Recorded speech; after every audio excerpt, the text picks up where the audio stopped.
અત્યારે ગુજરાતમાં પણ એક તકલીફ ઊભી થઈ છે, એ છે ડ્રગ્સની.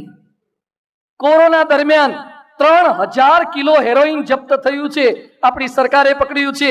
એક વર્ષમાં ન્યૂઝ મીડિયા કહે છે, એક વર્ષમાં 37,000% વધારો થયો છે. ગુજરાતમાં એમડી ડ્રગના બંધાણી 1200% વધ્યા છે. યુવા પેઢી ડ્રગ લેતી નહીં, ડ્રગ વેચતી થઈ છે, ડ્રગ પેડલર થયા છે. એક વ્યક્તિનો મને ફોન આવ્યો, મને કે સ્વામીજી મારો દીકરો આઉટ લઈને ચડી ગયો છે, તું બોલાવજો. શું થયું છે? મને કે સ્વામી બહુ જ ખરાબ સોબતે ચડી ગયો છે. એ ભણે છે MBBS માં, ફર્સ્ટ MBBS માં ફેલ થયો, સેકન્ડમાં ફેલ થયો, આજે રિટેન થયો. મને પૂછ્યા વગર 2.5 લાખ રૂપિયાનું બાઈક એને લઈ લીધું અને ડ્રગ્સના રવાડે ચડી ગયો છે, જેના 12મા ધોરણની અંદર 96 કે 97% અને રાજકોટનો MBBS માં ભણનારો છોકરો અત્યારે ડ્રગ્સના રવાડે ચડી ગયો છે. એના બાપ પણ ડોક્ટર છે, છતાં હાલત કેમ થઈ છે? યાદ રાખજો, આપણી સફળતામાંથી નીચે આવતા વાર નહીં લાગે. આપણને પાડી દેશે, આપણા વ્યસનો નીચે પાડી દેશે, આપણા અનૈતિક સંબંધો આપણને પાડી દેશે. જુલિયસ સીઝર બોલતા, I came, I saw and I conquered, but I saw Cleopatra and I was conquered. દુરાચાર તમને પાડી દેશે, આળસ પ્રમાદ તમને પાડી દેશે.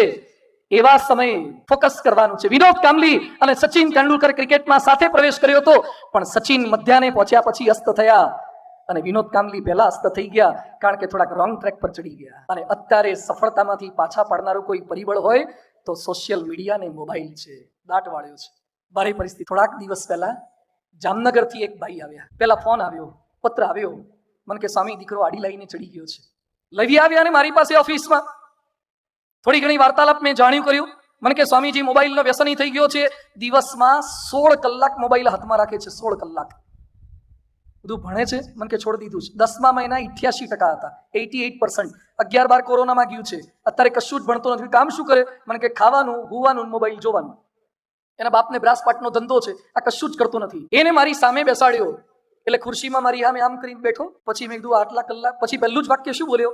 મને કે આ લોકોએ મને સુધારવા માટે લગભગ 12-15 ઠેકાણા એ સંપર્ક કરી લીધો છે, તમે લગભગ 16માં છો, 15 જગ્યાએ ક્યાંય ફાયા નથી, આજે એને સંતોષ થાય એટલે લઈ આવ્યા છો, તમે તમારું શરૂ કરો. આ રીતે મારી સાથે વાત. પણ 12-16 કલાક તો મોબાઈલ જોવે છે, એમાં શું થાકી ના જવાય? મન કે સ્વામીજી તમે શરૂ કરો, મજા આવે એવું છે. તમારી બેટરી ખૂટે પણ શ્રદ્ધા ના ખૂટે. મોબાઈલની બેટરી ખૂટે, શ્રદ્ધા નહીં ખૂટે. આ ડિરેક્શનમાં આપણી નવી પેઢી જઈ રહી છે. ક્યાંક MBBS માં ભણનારો છોકરો ડ્રગમાં જતો રહ્યો છે, ક્યાંક 10મામાં 88% લાવનાર છોકરો એ સોશિયલ મીડિયાનો દુરાચારી થઈ ગયો છે. આપણે આપણી પેઢીને પાછી વાળવી હશે, એ સફળતાના શિખરો પરથી નીચે પડતી અટકાવી હશે, એના માટે પણ આ જરૂરી. તો સાવધાની હટી, દુર્ઘટના ઘટી.